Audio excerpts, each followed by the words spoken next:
नमस्कार विद्यार्थी मित्रांनो, आज आपण इयत्ता 12वीतल्या तृतीय मंडलातील भाषा संवाद या पाठाचा परिचय करून घेणार आहोत. तत्पूर्वी आपण ज्या ज्या काही पाठांचा परिचय करून घेतलेला आहे त्यामध्ये द्वितीय मंडलातील पद्य विभागामध्ये क्षणम मनोविनोदम, उत्सवप्रिया देवभूमी, मोदम वितनोतु संवाद आणि भावेन भाव क्रियेया क्रिया हे 4 पद्यपाठ.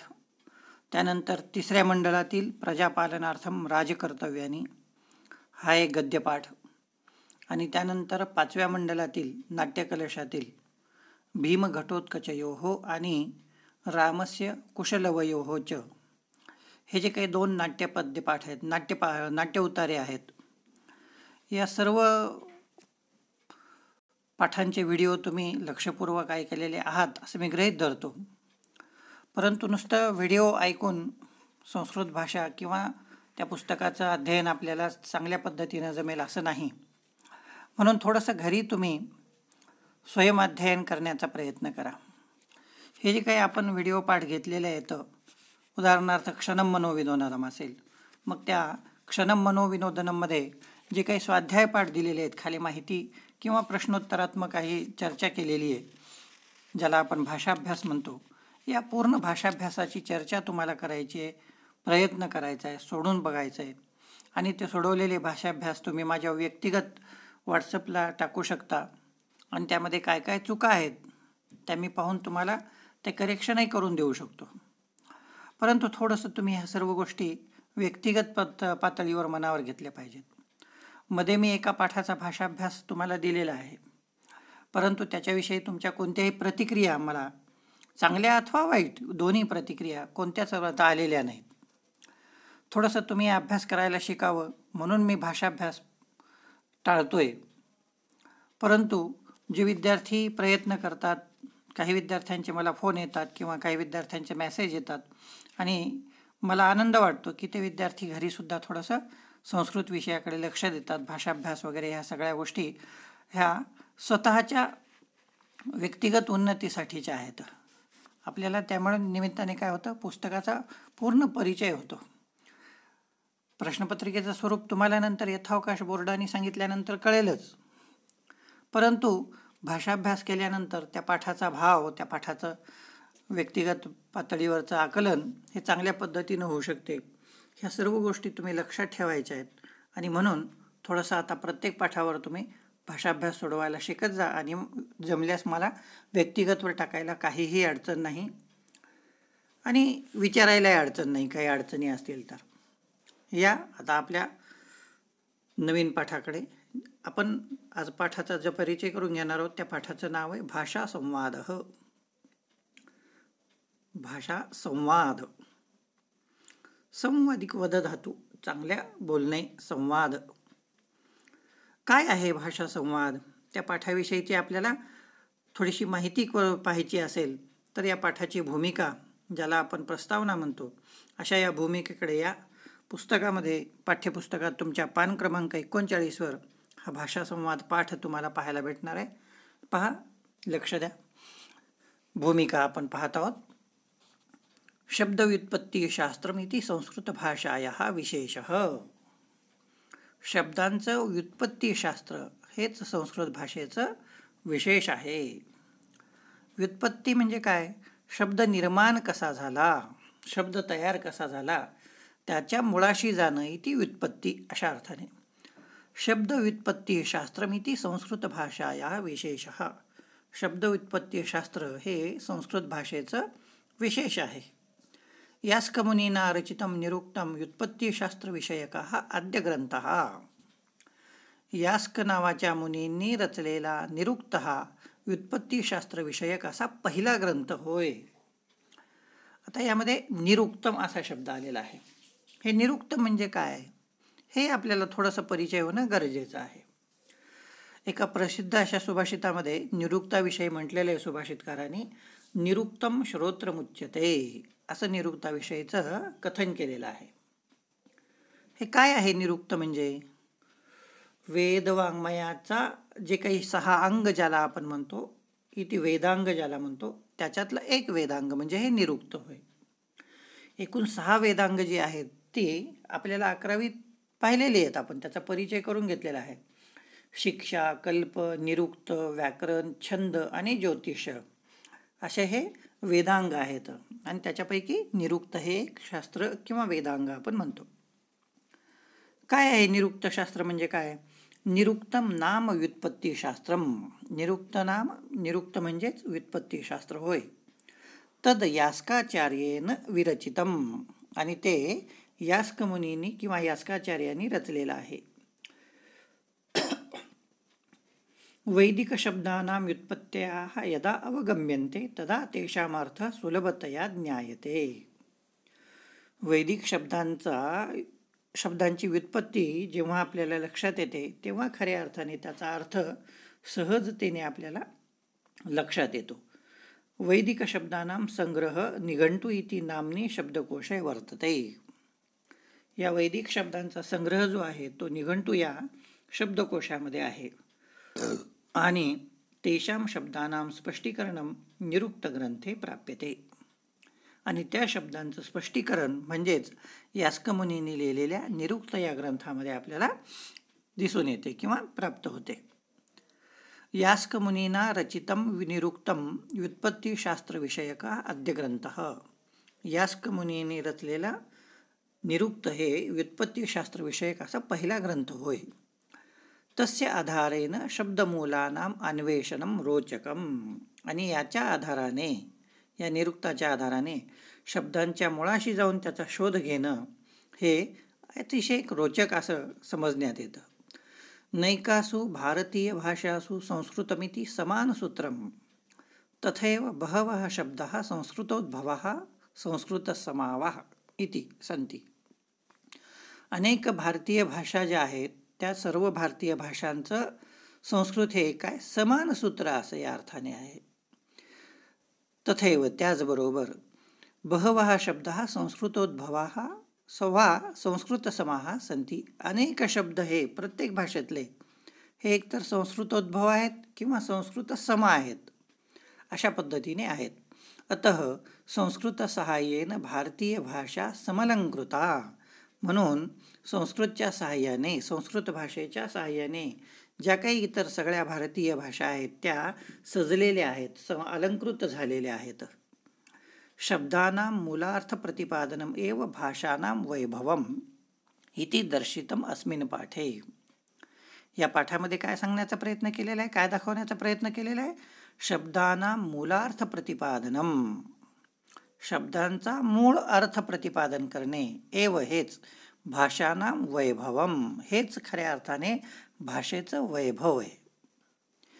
इति दर्शितम अस्मिन् पाठे. आणि हेच या पाठामध्ये दर्शविण्याचा प्रयत्न लेखकाने केलेला आहे. अनेन कल्पितेन भाषा संवादेन भारतीय भाषासु सामंजस्यं वर्धेत. या कल्पित भाषा संवादाने सर्व भारतीय भाषातलं सामंजस्य हे वाढो अशा अर्थाने चांगला भाव या ठिकाणी लक्षात येतो आपल्या. पहा, भाषा संवाद. पुरा किल परस्परम विवदमाना भारतीय भाषा सर्वाः देवीं सरस्वतीं जगमुः. किल असे म्हणतात की पूर्वी, खरोखर या अर्थाने. पुरा पूर्वी, परस्परम विवदमाना परस्पर विवाद करणाऱ्या, परस्पर कलह करणाऱ्या अशा. कोण? भारतीय भाषा. पुरा किल परस्परम विवदमानाः भारतीय भाषाः सर्वाः देवीं सरस्वतीं जगमु. पूर्वी खरोखर परस्पर विवाद करणाऱ्या अशा भारतीय भाषा या सगळ्या देवी सरस्वतीकडे गेल्या. त्यामध्ये जगमू हे क्रियापद आहे. जगमू कोणतं क्रियापद आहे? पहा, तुमच्या पुस्तकात हे दिलेलं आहे. गमगच्छ धातू आहे पहिला गण परस्मैपदाचा. लिट लकाराचं या ठिकाणी प्रथम पुरुषी बहुवचनी, ज्याला आपण परोक्ष भूतकाळ म्हणतो त्या अर्थाने. इथे परोक्ष भूतकाळाचे हे रूप आहे. कुठे गेल्या? देवीं सरस्वतीं जगमुः. देवी सरस्वतीकडे गेल्या. असं म्हणतात की संपूर्ण विद्येची देवता ही कोण आहे? माता सरस्वती आहे, देवी सरस्वती आहे. म्हणून सगळ्या भारतीय भाषा त्यांच्यामध्ये विवाद झाला आणि त्या सगळ्या देवी सरस्वतीकडे गेल्या. अर्थातच विवाद कशासाठी असतो, तर विवादाचं एक कारण असतं स्वतःचं श्रेष्ठत्व सिद्ध करणे. इथे श्रेष्ठत्व सिद्ध करण्यासाठीच ह्या विवादाला निमंत्रण दिलं जातं. थोडक्यात, पुरा किल परस्परम विवदमाना भारतीय भाषा सर्वा देवी सरस्वतीम जगमुः. पूर्वी खरोखर परस्पर विवाद करणाऱ्या सर्व भारतीय भाषा या देवी सरस्वतीकडे गेल्या. सर्वाहा ताम उचुहू. ताम म्हणजे तिला, देवी सरस्वतीला. सर्वाहा इति सगळ्या भाषा, सर्व भाषा. उचुहू म्हणाल्या. या ठिकाणी उचुहू हे सुद्धा परोक्ष भूतकाळी म्हणजे लिटलकाराचंच रूप आहे. ब्रुवच धातू आहे. या ठिकाणी वच परस्मय पद दुसऱ्या गणाचं ब्रुवच धातू, या अर्थाने लिटलकाराचं रूप. सर्वाहा तामुचुहू. सर्व भाषा देवी सरस्वतीला म्हणाल्या. काय म्हणाल्या? देवी का नु अस्मासु श्रेष्ठ. अस्मासु आमच्यामध्ये, आमच्यापैकी. का म्हणजे कोण, नु खरोखर, श्रेष्ठ इति श्रेष्ठ या अर्थाने. काय म्हणाल्या देवी सरस्वतीला? भाषा सगळ्या. देवी का नु अस्मासु श्रेष्ठ. देवी आमच्यामध्ये कोण श्रेष्ठ आहे? तदा सरस्वती ताह उवाच. तेव्हा सरस्वती त्यांना म्हणाली, म्हणजे सर्व भाषांना म्हणाली. काय म्हणाली? उवाच हे या ठिकाणी रूप हा क्रियापदाचं ब्रुवच धातू आहे. पुन्हा दुसऱ्या गण परस्मय पदाचा त्या ठिकाणी लिटलकाराचं रूप म्हणजे परोक्ष भूतकाळी एकवचनी रूप आहे ते. काय म्हणाली? तदा सरस्वती ताहा उवाच. तेव्हा देवी सरस्वती त्या सर्व भाषांना म्हणाली. आसेतु हिमाचलम भारते विराजमानाः यूयं सर्वाः भाषाः श्रेष्ठाः. आसेतु हिमाचलम. सेतू इति रामसेतू या अर्थाने, समुद्रापासून. कुठे बांधला गेला तो सेतू? समुद्रात, या अर्थाने. आसेतु हिमाचलम. समुद्र सेतूपासून हिमालयापर्यंत. आसेतु हिमाचलम शब्दाचा अर्थ लक्षात घ्या. आसेतु हिमाचलम समुद्र सेतूपासून म्हणजे समुद्रापासून हिमालयापर्यंत. भारते भारतात. विराजमानाः विराजमान असलेल्या. कोण? यूयम सर्वाः भाषाः तुम्ही सर्व भाषा. कशा आहात? श्रेष्ठा, श्रेष्ठच आहात. काय म्हणते माता सरस्वती सगळ्या भाषांना? आसेतु हिमाचलम भारते विराजमानाः यूयम सर्वा भाषा श्रेष्ठा. समुद्रापासून हिमालयापर्यंत भारतात विराजमान असणाऱ्या तुम्ही सगळ्याच भाषा श्रेष्ठ आहात. सर्वाहा अवदन. सगळ्या भाषा म्हणाल्या परत. कथम एतत् शक्यम. हे कसं शक्य आहे? सगळ्या भाषेला श्रेष्ठ असं म्हणल्यानंतर सर्व भाषांना प्रश्न पडतो की नाही, मी श्रेष्ठ आहे, माझ्यापेक्षा ही भाषा आणखीन थोडीशी कमी दर्जाची. अशा अर्थाने त्या भाषा म्हणतात. सर्वाहा अवदन, त्या सगळ्या म्हणाल्या. कथम एतत् शक्यम, हे कसे शक्य आहे? तदा सरस्वती उवाच. तेव्हा सरस्वती देवी म्हणाली. काय म्हणाली? भवतीषु प्रत्येकं भाषा आत्मस्थितान् सर्वान् शब्दान् आवाहयन्तु. भवतीषु प्रत्येकं भाषां. तुमच्यातील प्रत्येक भाषेनी आत्मस्थितान् स्वतःत असलेल्या, तुमच्या भाषेत असलेल्या. भवतेषु प्रत्येकं भाषा आत्मस्थितान् सर्वान् शब्दान् आवाहयन्तु. आवाहयन्तु. तुमच्यातल्या प्रत्येक भाषांनी तुमच्यात असलेल्या सर्व शब्दांना आवाहन करावे, म्हणजे सर्व शब्दांना बोलवावे. अथ सर्व भाषाणां कोशागताः शब्दाः तत्र सम्मिलिताः. अथ त्यानंतर. अथ सर्व भाषाणां त्यानंतर सर्व भाषांच्या ठिकाणी असलेल्या कोशगतः कोशात असलेले. कोश इति खजिना, ज्याला आपण डिक्शनरी म्हणतो, शब्दकोश म्हणतो, या अर्थाने. अथ सर्व भाषाणां कोशगतः शब्दाः तत्र सम्मिलिताः. त्यानंतर सर्व भाषांच्या कोशात असलेले शब्द तिथे सम्मिलित झाले. म्हणजे एका अर्थाने त्या सर्व भाषांच्या शब्दांचं संमेलन त्या ठिकाणी भरलं, ते एकत्र आले सगळे शब्द. तदा सरस्वती उवाच. तेव्हा देवी सरस्वती म्हणाली. काय म्हणाली? शब्दाः सर्वदा अर्थपूर्णाः. शब्द हे नेहमी, सर्वदा इति नेहमी, शब्दाः सर्वदा अर्थपूर्णा भवेयुः. शब्द हे नेहमी अर्थपूर्ण असावेत. नैव अर्थहीनः, अर्थहीन नसावेत. म्हणजे शब्द हे कसे असले पाहिजेत? अर्थपूर्ण शब्द असले पाहिजेत, अर्थहीन शब्द नसावेत. शब्दरूपं नाम भाषायाः शरीरम. शब्दरूपम नाम भाषायाः शरीरम. शब्दरूप म्हणजेच, शब्द म्हणजेच काय आहे? भाषायाः शरीरम, ते भाषेचं शरीर आहे. अर्थरूपः च आत्मा, आणि त्या शब्दातला जो अर्थ आहे तो म्हणजे काय झाला? तो त्या शब्दाचा आत्मा. या अर्थाने काय म्हणते देवी सरस्वती पहा. शब्दाः सर्वदा अर्थपूर्णः भवेयुः. शब्द हे नेहमी कसे असले पाहिजेत? अर्थपूर्ण असावेत. नैव अर्थहीनः, अर्थहीन नसावेत.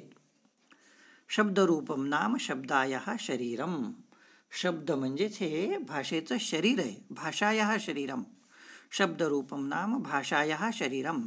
शब्दरूप हेच भाषेचं शरीर आहेत. अर्थरूपः च आत्मा, आणि अर्थ म्हणजे आत्मा आहे.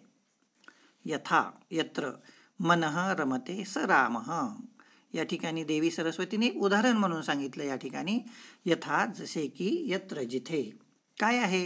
मनः रमते सह, ज्या ठिकाणी मन रममान होते. सह रामः, तो राम. बघा, राम शब्दामध्ये काय अर्थ कसा दडलेला आहे? रमते इति रामः, रमधातू येतो आणि रमधातूपासून राम शब्द तयार झाला. रम म्हणजे रममान होणे.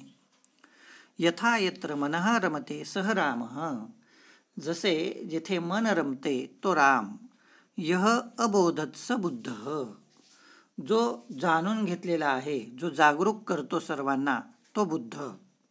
बघा, बुधबोध धातू त्या ठिकाणी सुद्धा. यः अबोधत सह बुद्धः, जो जागरूक करतो सगळ्यांना तो बुद्ध. चारु वाक यस्य सह चारवाकः, ज्याची वाणी सुंदर आहे असा तो चारवाक. चारवाक हा एक तत्वज्ञ होता भारतीय संस्कृतीतला. नास्तिक दर्शनाचा आहे तो, नास्तिककार आहे, परंतु त्याचं एक सुवचन सुक्ती प्रसिद्ध आहे. यावत जीवेत सुखम जीवेत ऋणम कृत्वा घृतम पिबेत. अशा अर्थाने चारवाक प्रत्यक्ष जीवनालाच फक्त महत्त्व देतो. चारु वाक यस्य सह चारवाकः, ज्याची वाणी सुंदर आहे असा तो चारवाक. या सततम अग्रे गच्छती सा गंगा. बघा, गंगा शब्दाचा अर्थ काय? या सततम अग्रे गच्छती, जी नेहमी पुढे जाते, प्रवाहित होते, राहते, अशी ती गंगा. त्यामध्ये गम, जाणे, पुढे या अर्थाने आलेला आहे. या सततम अग्रे गच्छती सा गंगा इत्यादयः, जी सतत पुढे जाते, वाहते, अशी ती गंगा.